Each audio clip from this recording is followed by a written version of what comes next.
विचारांचे व्यासपीठ असलेले न्यूज लाईव्ह चंदगड या लोकप्रिय यूट्यूब चॅनेलला लाईक करा, सबस्क्राईब करा आणि शेअर करा।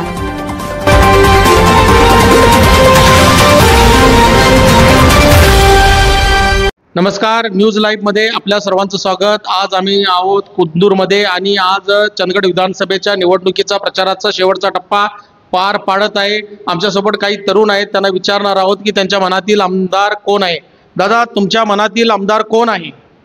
माझ्या मनातील आमदार राजेश नरसिंगराव पाटील आहेत। तर विद्यमान आमदारच तुमच्या मनातील आमदार आहेत का? याचं कारण काय? कारण त्यांचं कार्य महान आहे। त्या 5 वर्षामध्ये त्यांनी 1600 कोटीचा निधी आणून तालुक्यामध्ये भरपूर मोठा बदल करण्याचा त्यांनी प्रयत्न केलेला आहे आणि त्यांचा आमदाराचा वारसा हा नरसिंगराव गुरुनाथ पाटलांच्या पासून त्यांना मिळालेला आहे आणि त्यांचे वडील 15 वर्ष आमदार होते। ह्याच आमदारांच्या मार्गदर्शन त्यांना अगोदरच मिळालं होतं आणि त्या जोरावरती त्यांनी 5 वर्षामध्ये चंदगड तालुक्याचा चेहरामोहरा बदलण्याचा प्रयत्न केलेला आहे। आणि आता जे महायुती सरकार आहे, अजित पवार साहेब त्यांच्या पाठीशी आहेत आणि आता ह्या सरकारनं लाडकी बहीण योजना ही आणलेली आहे। महिलांसाठी 3 सिलेंडर आणलेले आहेत। त्याच पद्धतीनं 3 HP ते 7 HP पर्यंतचं वीज शेतकऱ्यांसाठी मोफत केलेले आहे। ह्या सरकारची ध्येय धोरणं चांगली आहेत। त्याच पद्धतीनं हे सरकार आपल्या सर्व शेतकऱ्यांसाठी पुढेही योजना राबवणार आहेत आणि या सरकारच्या ध्येय धोरणामध्ये केंद्राचं सरकारसुद्धा त्यांना म्हणजे ह्या महायुतीने जी धोरणं, जी कामं केली, त्या कामाला प्रेरित होऊन त्यांनी केलेल्या कामाला बघून तुम्ही ह्या आमदारांची निवड करता का? होय होय। आता ह्याच ह्याच्यामध्ये जर पाहिला तर मुलींसाठी शिक्षण हे त्यांनी फ्री केलेलं आहे। आरोग्याच्या सुविधा पण आता त्यांनी केलेल्या आहेत। आता पाटणेपाटा इथं 34 कोटीचं ट्रॉमा केअर सेंटरचं भूमिपूजन झालेलं आहे। त्याचं काम सुरू आहे। आता उच्चंगीचा प्रकल्प असेल किंवा फाटवकवाडी, जांभरे, जगमट्टी अशा भरपूर तलावांच्या म्हणजे तुमचा म्हणायचा उद्देश आहे की राजेश पाटील यांनी विकास कामं केलेली आहेत आणि त्या कामांच्या साठी आम्ही त्यांना पुन्हा मदत करणार, असं आहे काय? होय होय, 100%। त्यांनी आमच्या तालुक्यासाठी 5 वर्ष जे मेहनत घेतलेली आहे तो तालुक्याचा चेहरामोहरा बदलण्याचा त्यांनी प्रयत्न केलेला आहे। त्यासाठी परत पुन्हा एकदा आम्ही त्यांना संधी द्यायची आहे। उर्वरित अजून काही कामं व्हायची आहेत, ती कामं ते स्वतः तेच करू शकतात, दुसरे कोणी करू शकणार नाहीत, हे आम्हाला खात्री आहे। ठीक आहे दादा, तुमच्या मनातील आमदार कोण? राजेश नरसिंगराव पाटील साहेब। का? त्यांचंच नाव का? त्यांनी भरपूरशी अशी कामं केलेली आहेत।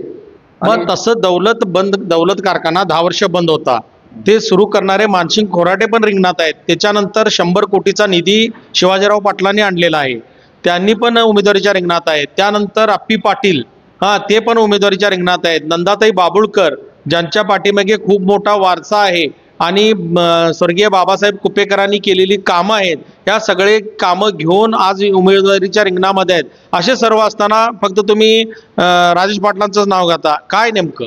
त्यांनी काम भरपूर केलेलं आहे आणि काम करण्याची व्यक्ती आहे। त्यासाठी आम्ही राजेश पाटील साहेबांसाठी आम्ही काम करणार आहे। आम्ही जीवाचं रान करणार आहे। राजेश पाटलांना आम्ही निवडून आणण्याचं काम करणार आहे।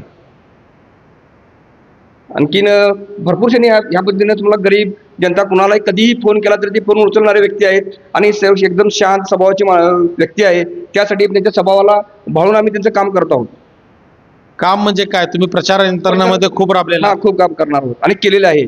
आता शेवटचा दिवस आहे, आज इथून पुढे आता प्रचार बंद होणार आहे। त्या पद्धतीने आम्ही आता काम थांबणार आहे आपलं आणि आमदार साहेबांना आम्ही निवडून देणार आहे। 20 तारखेला जे बहुमतानं आम्ही निवडून द्यायचं काम करणार आहे। दादा, काय सांगू शकाल? एकच सांगू शकतो, राजेशदादा नरसिंगराव पाटील हे आत्तापर्यंतचे सगळ्यात चांगले व्यक्तिमत्व आहे आणि आत्तापर्यंत त्यांनी आमदारामध्ये सगळ्यांच्या मनामध्ये नाव कमावलेलं आहे। चंदगड तालुका हा एकदम चांगला तालुका आहे आणि त्याच्यामध्ये त्यांनी 1600 कोटी रुपयाचा निधी आणून वाड्या वस्त्यामध्ये सगळ्यांना गटर म्हणा, रस्ते म्हणा, सगळ्यांना ते उपलब्ध करून दिलेले आहे। पाण्याचा प्रश्न असू देत, रस्त्याचा प्रश्न असू देत, सगळे निकाल करून दिलेले आहेत त्यांनी। त्याच्यामुळे आम्ही त्यांच्या पाठीमागे खंबीरपणे उभं राहणार आहे आणि राजेशदादा नरसिंगराव पाटीलांना विजयी करणार आहोत। तर हे होते कुदनूर गावचे युवक, यांच्या मनातील आमदार राजेश पाटील आहेत. त्यांचं ठाम मत आहे की ते सांगायला आलेत की राजेश पाटलांनी ह्या तालुक्यामध्ये विकासाची गंगा आणली आणि त्यांची कामं बघून आम्ही येणाऱ्या ह्या मतदानामध्ये राजेश पाटील यांनाच मदत करणार आणि त्यांचा ठाम विश्वास आहे की राजेश पाटीलच ह्या विधानसभेचे आमदार होतील. न्यूज लाईव्हसाठी बाबासाहेब मुल्ला.